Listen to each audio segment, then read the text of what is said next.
सिर्फ 9 दिनों के अंदर पाकिस्तान में 5 आतंकी उड़ा दिए गए। 5 नवंबर को पीओके में लश्कर कमांडर ख्वाजा शाहिद की लाश मिली। 9 नवंबर को लश्कर कमांडर अकरम गाजी को खैबर पख्तूनख्वा में गोली मार दी गई। 11 नवंबर को जैश कमांडर रहीमुल्लाह तारिक कराची में गोलियों से भून दिया गया और 13 नवंबर को सियालकोट में मुजम्मिल और नईमुर रहमान उड़ा दिए गए। जबकि 11 नवंबर को लश्कर का फाइनेंसर कारोबारी हाजी नसीबुल्लाह बलूचिस्तान से अगवा हो गया। इसका कोई सुराग नहीं है। दहशतगर्दी और भीख मांगना ट्रेडमार्क है अब आपका, और लोग बेजार हो चुके हैं। दहशतगर्दी से मुझे याद आया, ये एक एक करके हमारे जो लोग हैं, बड़े हमारे अनमोल रतन जिन्हें मैं बोलती हूँ, एक एक करके मारे जा रहे हैं। कोई अननोन गनमैन आता है, उड़ा देता है। कई जो टेररिस्ट कहलाते हैं, जो कि इंडिया को भी चाहिए थे, उनके यहाँ भी वांटेड थे, उनको मारा जा रहा है एक एक करके। अभी एक दिन पहले एक आदमी को और मार दिया है लश्कर तैयबा का। आखिर ये कौन कर रहा होगा? वो सारी डील तो दुबई में हो जाती ना। मगर सर अच्छा ही हो रहा है ना, अगर इस तरह के लोगों को मारा जा रहा है तो। जो बुरा करता है बुरा रिजल्ट हो। हैरत की बात यह है कि पाकिस्तान के मेन स्ट्रीम मीडिया में आतंकियों की इन सिलसिलेवार हत्याओं की रिपोर्टिंग ही नहीं की जा रही है। हत्या की खबरें और आतंकियों की पहचान सोशल मीडिया के जरिए बाहर आ रही हैं। जिन वारदात की रिपोर्टिंग हो भी रही है तो वो भी आतंकियों की पहचान छिपाकर। जैसे सियालकोट की ताजा वारदात की खबर पाकिस्तान के जाने माने अखबार डॉन में छापी गई है। मारे गए दोनों लोगों के नाम भी वही हैं, मोहम्मद मुजम्मिल और नईमुर रहमान। लेकिन ये नहीं बताया गया कि ये दोनों लश्कर आतंकी थे।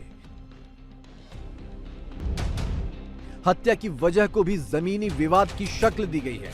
हालांकि इस हमलावर की चाल ढाल देखकर ये कतई नहीं लगता कि ये कोई आम शख्स है। इसकी फुर्ती, इसके तौर तरीके और AK-47 चलाने में बेफिक्री देखकर यही लगता है कि इसे बाकायदा ट्रेनिंग मिली है। अशरफ गनी के दौर में उन्होंने NDS, जो एक अफगान इंटेलिजेंस थी, उसके साथ मिलके उन्होंने पाकिस्तान में कुछ खुफिया सेल बनाए हुए हैं। और ये लोग जो हैं ये पाकिस्तान में टारगेट किलिंग करते हैं। कंट्रोल इनका इंडिया की इंटेलिजेंस एजेंसी के पास है। पाकिस्तान में जो इनके फुट सोल्जर हैं वो अफगानी हैं जो कि ट्रेंड हैं। ये कराची में भी टारगेट किलिंग करते हैं, ये लाहौर में भी टारगेट किलिंग करते हैं, इवन आजाद कश्मीर में जाकर टारगेट किलिंग करते हैं। यानी हामिद मीर का ये कहना है कि पाकिस्तान में अफगानियों की शक्ल में कुछ एजेंट्स भी मौजूद हैं। वो NDS के एजेंट भी हो सकते हैं और RA के एजेंट भी हैं।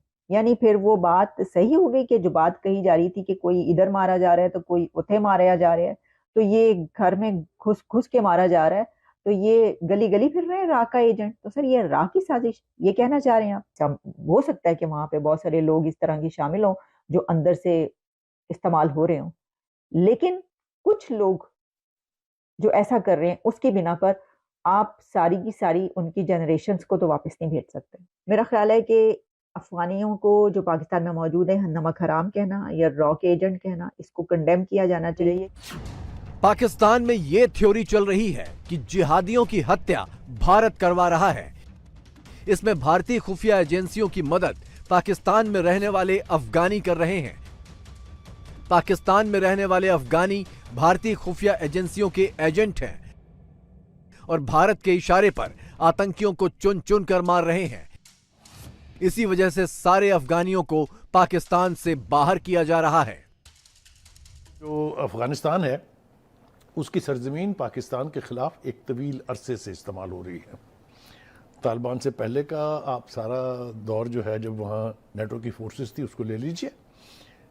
जो स्पिन बॉल्दक के इलाके में NDS, CIA और रॉ मिल के वहाँ फरारी कैंप्स चला रहे थे, जिसके अंदर बलूचिस्तान के अलहदगी पसंदों को ट्रेनिंग दी जाती थी और वापस दहशतगर्दी के लिए बलूचिस्तान भेज दिया जाता था। हमने अफगानिस्तान को सपोर्ट किया, उनके महाजरीन को भी रखा, बहुत बड़ी कुर्बानियां दी। पाकिस्तान की सोसाइटी जो कुछ हमारे साथ हशर नशर हुआ, आज पूरी दुनिया में बदनामी भी ली, पूरी दुनिया ने हमें तालिबान का सपोर्टर भी कहा, इंटरनेशनल लेवल पे भी हमें पता नहीं क्या कुछ भुगतना पड़ा। 2 साल बाद पता चला जो 40 साल हमने जो कुछ करते रहे वो गलत करते रहे। तालिबान वहीं खड़े हुए हैं कि नहीं जनाब कि आप हमारे दोस्त नहीं हैं, आप हमारे, और वो आप हमें धमकियां दे रहे हैं।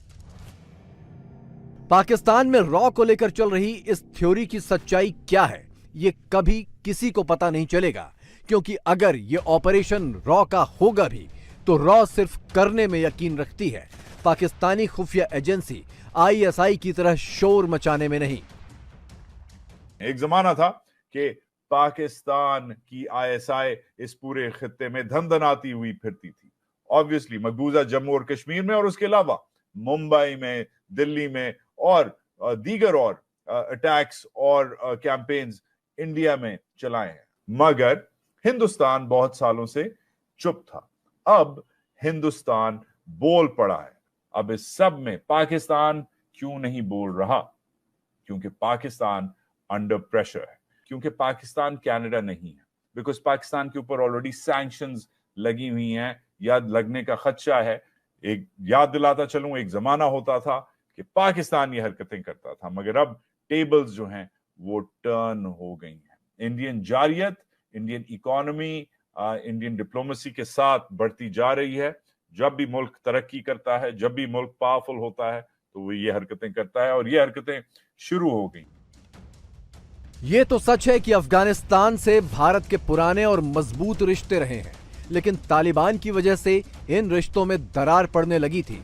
हालांकि अफगानिस्तान में दूसरी बार कब्जा करने के बाद तालिबान पूरी दुनिया के साथ साथ भारत से भी रिश्ते सुधारने की कोशिश में लगा है। इसी से चिढ़कर पाकिस्तान में अफगानियों को नमक हराम और रॉ एजेंट तक करार दिया जा रहा है। हमारा एक और मुसीबत तो अब अफगानिस्तान बन गया। पाकिस्तान का कौन सा बॉर्डर ज्यादा वो क्या कहते हैं डेंजरस है, ऑन द ईस्ट और on the west? I would say on the west at the moment. ये तालिबान का पंगा हमने लिया हुआ है, अब वही हमारे गले पड़ गए हैं। Something must be wrong with us fundamentally, and fundamentally what is wrong is कि हम 21वीं सदी में 7वीं सदी के जो एक्सपीरियंसेस है ना, उनको किसी तरीके से सोचते हैं वापस आ जाएंगे। ये एक धोखा तो है, इससे डिल्यूजन। ये सारी चीजें लोगों को धोखा दे के हमें क्या फायदा हुआ है? कुछ भी तो नहीं हुआ। मेरा तो एक ही कॉल है, इंडिया के साथ आप ओके कहते हैं जाके जप्पी भावे ना पाओ, लेकिन कम से कम गुड नेबरली रिलेशंस की बुनियाद पे पा दो ना। हमारा ये एक नॉर्मल इलाका हो जाए। तो क्या अब पाकिस्तान में अगला नंबर हाफिज सईद का है? क्या अनजान गनमैन को मसूद अजहर का पता मिल गया है?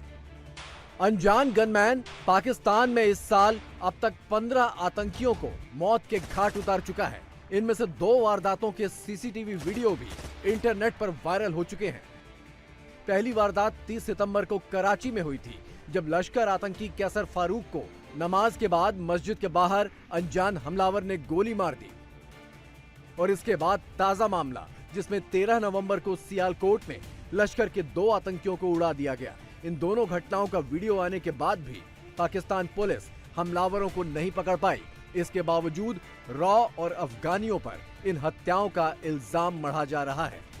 कहा जा रहा है कि ये इंडिया का हाथ है इन सब में, रॉ का किया धरा है। क्या कहेंगे आप इस पर? हाफिज सईद साहब के हवाले से तो रॉ बहुत सारी एक्टिविटीज में इन्वॉल्व है। पहले भी उनके घर पे एक ब्लास्ट हुआ था जिसमें रॉ इन्वॉल्व थी। इंडिया को हाफिज सईद साहब से खारबाजी नहीं है, इंडिया को तो पाकिस्तान से खारबाजी है। वो पाकिस्तान को हर वक्त अगर मुस्तहकम करने के लिए कुछ ना कुछ करता रहता है, और ये भी उसी का हिस्सा लगता है। जब हाफिज सईद पर के घर पे कार हमला हुआ, कार बम धमाका हुआ, तो उस टाइम तो पाकिस्तान के मिनिस्टर्स की तरफ से प्रेस कॉन्फ्रेंस की गई।